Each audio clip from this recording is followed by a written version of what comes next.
Selamat pagi, bersama saya Cindy Raja. Mari awali aktivitas dan pelayanan Anda melalui renungan pagi. Yesus, nama di atas segala nama. Yesus adalah Alfa dan Omega, pencipta langit dan bumi, pemberi setiap pemberian yang baik dan sempurna, dan pemikul beban besar kita. Kepada mereka yang hancur oleh dosa, Dia adalah juru selamat yang sempurna, perantara yang agung, perantara yang maha kuasa, dan kapten keselamatan kita. Ditulis oleh Ellen G. White bersama Pendeta Denny Kanajo. Selamat mendengarkan. Shalom. Selamat pagi para pendengar yang diberkati oleh Tuhan dimanapun Anda berada saat ini. Kita akan sama-sama mendengarkan firman Tuhan melalui audio renungan pagi pada tanggal 17 Juli 2024 dengan judul Buah Hati Sorga. Sebelum kita melanjutkan bacaan renungan kita pada pagi hari ini, kembali saya mengajak semua para pendengar yang setia untuk berdoa bersama-sama. Bapa kami yang bersemayam di dalam takhta kerajaan sorga, terima kasih Tuhan Yesus, oleh karena kasih dan rahmat-Mu begitu besar bagi kehidupan kami, lebih khusus pada pagi hari ini. Sebelum kami melakukan segala aktivitas pelayanan dan pekerjaan kami sangat rindu Tuhan untuk belajar mendengarkan firman Tuhan. Kami sangat butuh kuasa Roh Kudus-Mu dicurahkan kepada masing-masing kami. Terima kasih Tuhan Yesus, ampuni kami Bapa, karena kami sudah berdoa hanya di dalam nama Tuhan dan Juru Selamat kami. Amin. Ayat inti kita terambil di dalam Yohanes 15 ayat yang ke-9, demikian firman Tuhan. Seperti Bapa telah mengasihi aku, demikianlah juga aku telah mengasihi kamu. Tinggallah di dalam kasih-Ku itu. Mari kita ikuti penjelasannya. Lebih 1000 tahun lamanya bangsa Yahudi telah menantikan kedatangan Juru Selamat. Atas peristiwa ini mereka telah meletakkan harapan-harapan mereka yang paling gemilang. Dalam nyanyian dan nubuatan, dalam upacara bait suci dan perbaktian di rumah tangga, mereka telah memuja-muja namanya. Namun pada kedatangannya mereka tidak mengenal Dia. Buah hati sorga itu bagi mereka adalah sebagai tunas dari tanah kering. Adapun ia tidak tampan dan semaraknya pun tidak ada. Dan mereka itu tidak melihat dalam dirinya kecantikan rupa sehingga mereka harus merindukan Dia. Ia datang kepada milik kepunyaannya, tetapi orang-orang kepunyaannya itu tidak menerimanya.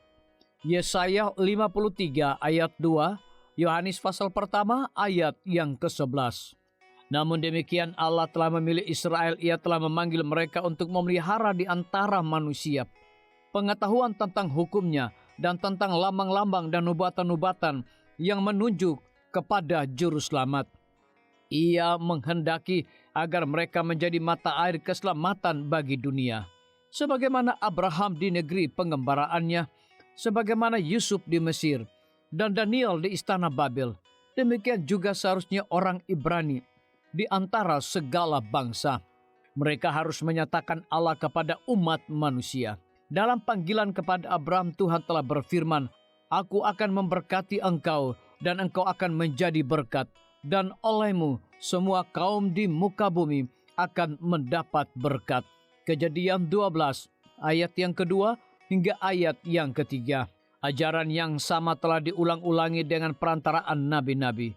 Sekalipun sesudah Israel dilemahkan oleh peperangan dan perhambaan, masih juga janji itu milik mereka. Maka sisa-sisa Yakub akan ada di tengah-tengah bangsa, seperti embun daripada Tuhan, seperti deras hujan ke atas tumbuh-tumbuhan yang tidak menanti-nantikan orang dan tidak mengharap-harapkan anak manusia. Mika 5 ayat yang ke-6. Mengenai bait suci yang di Yerusalem, Tuhan menegaskan dengan perantaraan Yesaya, Rumahku akan disebut rumah doa bagi segala bangsa. Yesaya 56 ayat yang ke-7. Tetapi bangsa Israel menetapkan harapan mereka kepada kebesaran duniawi. Sejak mereka masuk ke negeri Kanaan, mereka telah menyimpang dari hukum-hukum Allah, lalu mengikut jalan bangsa-bangsa kafir. sia-sialah Allah mengirim amaran kepada mereka dengan perantaraan nabi-nabinya. Setiap reformasi diusul oleh kemurtadan yang lebih besar. Sekiranya Israel sudah setia kepada Allah, niscaya ia sudah akan dapat melaksanakan maksudnya oleh kehormatan dan kemuliaan mereka. Disalin dari buku Alfa dan Omega, jilid 5 halaman 24 hingga 23. Renungkan lebih dalam. Jika saya adalah warga negara Israel rohani, bagaimanakah saya dapat berhasil terlepas dari kegagalan Israel kuno? Bagaimanakah saya bisa mengungkapkan Tuhan kepada mereka yang saya temui hari ini? Biarlah bacaan renungan kita saat ini akan menjadi berkat bagi kita semua. Kembali saya mengajak semua para pendengar yang setia untuk berdoa bersama-sama. Bapa kami yang bersemayam di dalam takhta kerajaan sorga, terima kasih Tuhan Yesus, oleh karena firman-Mu pada pagi hari ini memberikan berkat, kekuatan, sukacita rohani bagi pertumbuhan iman kami masing-masing. Pada saat ini Tuhan, kembali hamba-Mu berdoa untuk pemerintah kami. Tuhan memberkati Bapak Presiden bersama Wakil Presiden, para menteri dan seluruh stafnya. Bapak Gubernur bersama wakil, Bapak Bupati bersama wakil, Bapak Wali Kota bersama wakil, camat dan seluruh stafnya, kepala desa, lurah, RT, RW, dimanapun mereka berada saat ini. Tuhan lindungi mereka, pelihara mereka, curahkan mereka hikmat pengetahuan sorga, kekuatan kesehatan, agar mereka dapat menjalankan roda pemerintahan boleh sesuai dengan amanah dan titah Tuhan sendiri.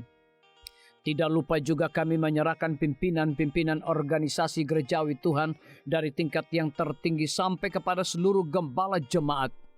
Tuhan urapi mereka, Tuhan berkati mereka. Mereka sangat butuh kuasa Roh Kudus dalam pelayanan mereka setiap hari. Para tim medis, Tuhan berkati dokter umum, dokter spesialis, perawat bidan, para apoteker, dan semua yang memberikan waktu dan tenaga mereka melayani di rumah sakit, puskesmas, bahkan pustu kepada setiap para pasien yang datang membutuhkan pertolongan pelayanan mereka. Engkau berikan mereka sukacita sorga, roh dedikasi yang tinggi, agar mereka dapat memberikan pelayanan yang terbaik, sehingga dengan bantuan dan jamahan Tuhan, semua para pasien dapat memperoleh kesembuhan. Guru-guru, kepala sekolah, setiap siswa, mahasiswa, dosen, rektor di setiap lembaga pendidikan swasta maupun negeri, Tuhan urapi mereka agar mereka dapat mendidik setiap siswa maupun mahasiswa untuk memiliki nilai-nilai religius di dalam diri mereka masing-masing. TNI, Polri, PNS, wira swasta, petani, pedagang, nelayan, ojek online, saudara-saudara kami juga yang ada di dalam penjara, Tuhan hiburkan mereka, Tuhan berkati mereka, cukupkan kebutuhan mereka, dan berikan juga mereka sukacita senantiasa. Para pendengar yang setia yang berulang tahun saat ini dimanapun mereka berada, biarlah dengan bertambahnya usia yang Tuhan percayakan dalam hidup mereka, mereka hidup selalu bersyukur, berterima kasih, dan menjadi saluran berkat bagi sesama manusia. Yang berada di dalam kebimbangan ketidakpastian hidup, Tuhan juga berikan iman yang teguh kepada mereka. Terima kasih Tuhan Yesus, ampuni kami Bapa, karena kami sudah berdoa hanya di dalam nama Tuhan dan Juru Selamat kami. Amin. Demikian firman Tuhan yang telah kita dengarkan. Semoga hari ini menjadi berkat bagi kita semua. Sampai jumpa. Tuhan memberkati.